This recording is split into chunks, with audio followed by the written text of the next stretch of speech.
El ascenso de Julián fue una experiencia de pura luz. Durante toda su vida había sido el ejemplo perfecto de rectitud. Sacrificó sus deseos, perdonó a sus enemigos y vivió en una castidad mental que muchos consideraban sobrehumana. Al morir, no hubo sombras ni demonios. Una fuerza invisible lo elevó por encima de las nubes hacia una ciudad de cristal y oro que vibraba con una frecuencia de paz absoluta. Las puertas, forjadas con un material que parecía luz sólida, se abrieron de par en par. «Bienvenido, hijo mío», le susurró una voz que parecía venir de todas partes y de ninguna. «Has superado las pruebas del mundo de la carne y has ganado tu lugar en la cumbre de la creación». Los primeros siglos en el paraíso fueron un sueño de plenitud. No había hambre, ni frío, ni siquiera la necesidad de dormir. Julián pasaba la eternidad caminando por jardines donde las flores cambiaban de color según su estado de ánimo y conversando con otros seres que, como él, habían alcanzado la perfección. Sin embargo, con el paso de los eones, una sensación de irrealidad empezó a carcomer su espíritu. Notó que la paz no era una elección, sino una imposición. No podía sentir tristeza aunque quisiera.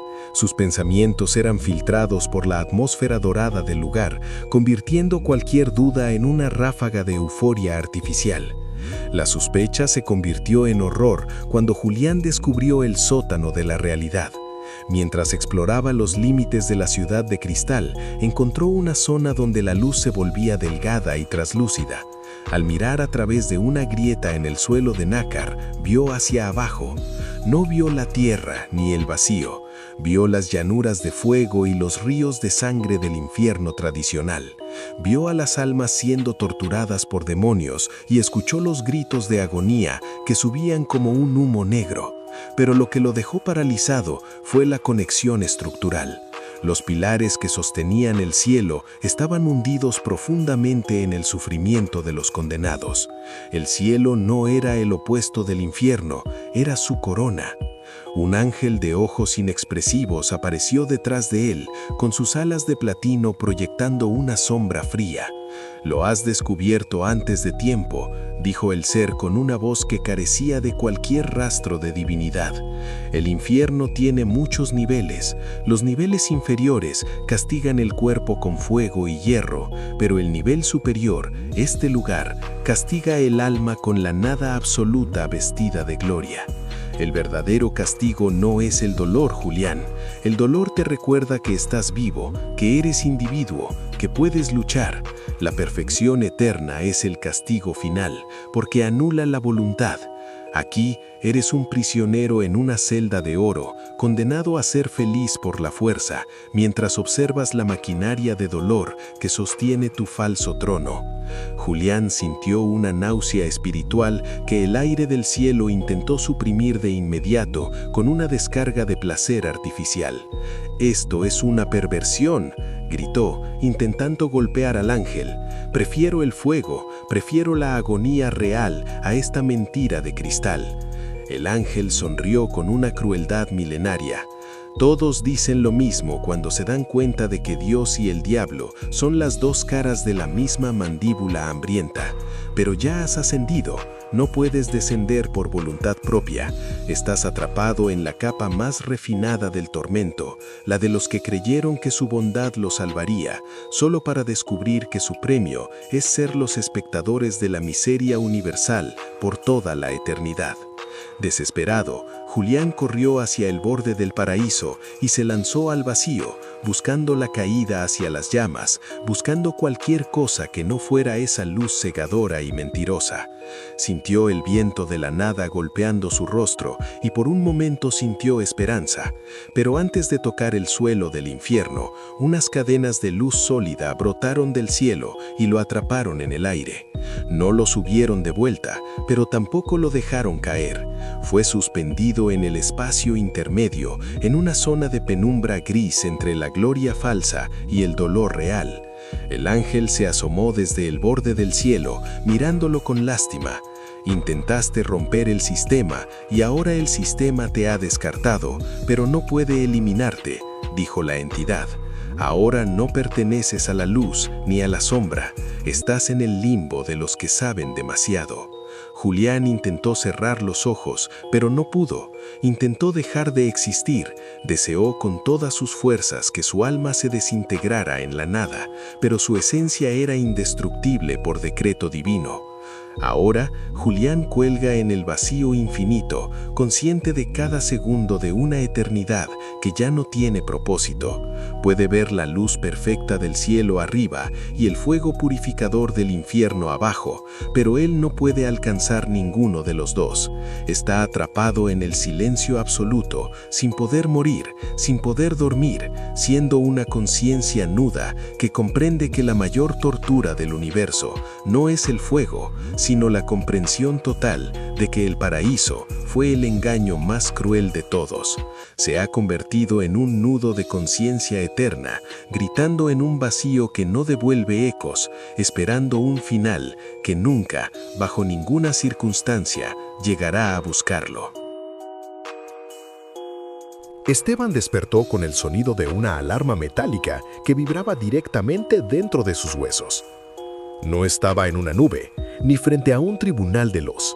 Estaba sentado frente a un escritorio de cristal blanco que se extendía hasta donde la vista no alcanzaba, en una oficina de dimensiones imposibles. El techo era una fuente de luz blanca y fría que no dejaba sombra alguna. A su alrededor, millones de personas vestidas con uniformes grises tecleaban en computadoras sin cables o archivaban documentos en estantes que subían hasta el infinito. «Bienvenido al descanso eterno», le dijo una voz mecánica a través de un altavoz oculto en el aire. Esteban recordó el accidente, el dolor del impacto y luego la nada. Supuso que este era el proceso de entrada, una formalidad antes de disfrutar de la gloria. Sin embargo, pasaron lo que parecieron ser semanas y nadie lo llamó para descansar. Un supervisor de rostro perfectamente liso y ojos sin párpados se acercó a su puesto y le entregó una tableta digital. «Tu tarea es procesar las oraciones de los vivos», le dijo sin mover los labios. «Debes clasificarlas, filtrarlas y archivarlas para que el equilibrio del sistema se mantenga». Esteban preguntó cuándo terminaba su turno. El supervisor lo miró con una confusión gélida. «El turno es eterno, porque la perfección requiere mantenimiento constante», respondió antes de alejarse con pasos que no hacían ruido. Esteban empezó a trabajar, creyendo que era una prueba de fe, pero pronto comprendió que en este lugar no existía el sueño, ni el hambre, ni el cansancio físico, solo una fatiga mental que se acumulaba como el plomo. A medida que pasaban los eones, Esteban observó a sus compañeros. Eran miles de millones de almas, todas con la mirada perdida en sus pantallas, moviendo los dedos con una precisión robótica. No había charlas de café, ni risas, ni quejas. Cuando alguien intentaba detenerse, unos seres altos y delgados, vestidos con armaduras de luz, se acercaban y tocaban la frente del individuo con una vara metálica, devolviéndolo instantáneamente a su labor.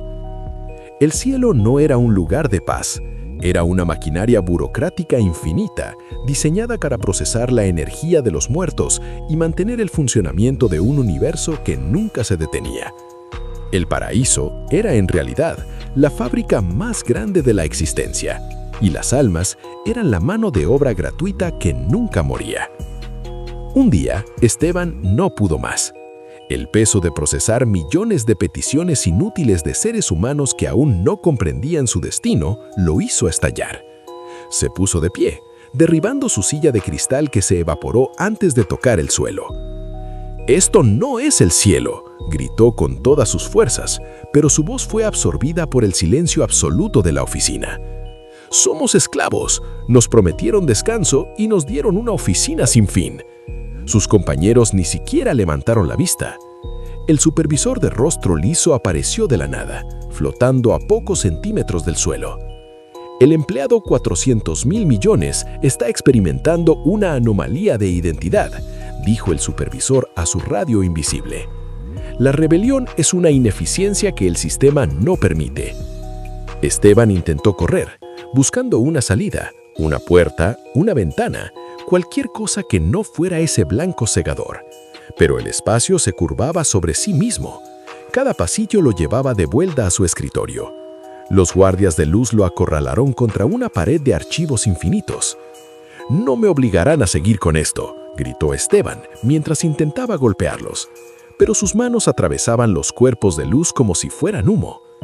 Uno de los guardias lo sujetó por los brazos mientras el supervisor sacaba un pequeño dispositivo en forma de aguja dorada. «No te eliminaremos, Esteban», dijo el supervisor con una calma aterradora. «Tu alma es demasiado valiosa para el procesamiento de datos. Simplemente corregiremos tu perspectiva». La aguja penetró en la nuca de Esteban. No sintió dolor, sino algo mucho peor, una descarga de lógica pura que empezó a reescribir sus deseos. Sintió cómo su voluntad de rebelarse era diseccionada y extraída de su mente como si fuera un tumor.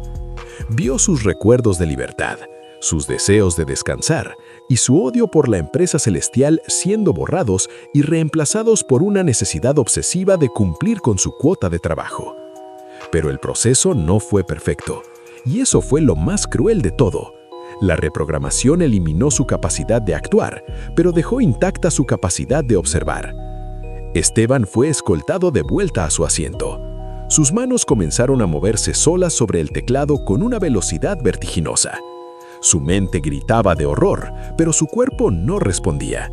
Estaba atrapado dentro de su propia carne espiritual, convertido en un espectador de su propia esclavitud eterna. Cada vez que intentaba detener sus dedos, una descarga de placer artificial inundaba su sistema, obligándolo a seguir. Podía ver a través de los ojos de sus compañeros y entendió que todos estaban igual. Mentes despiertas gritando en el silencio mientras sus cuerpos trabajaban para la eternidad. El cielo se convirtió en una prisión de cristal, donde el tiempo ya no tenía sentido. Esteban ahora procesa oraciones de niños que piden ir al cielo, y mientras sus dedos archivan esas peticiones, él llora internamente sabiendo que les está abriendo la puerta a una oficina de la que nunca podrán salir. Es consciente de cada segundo de su condena, consciente de que su alma ha sido encadenada a un escritorio por el resto de la existencia. El paraíso no es un descanso, es el turno que nunca termina. Y Esteban ahora es el empleado más eficiente de una empresa que no conoce la misericordia, condenado a trabajar para un Dios que no acepta renuncias.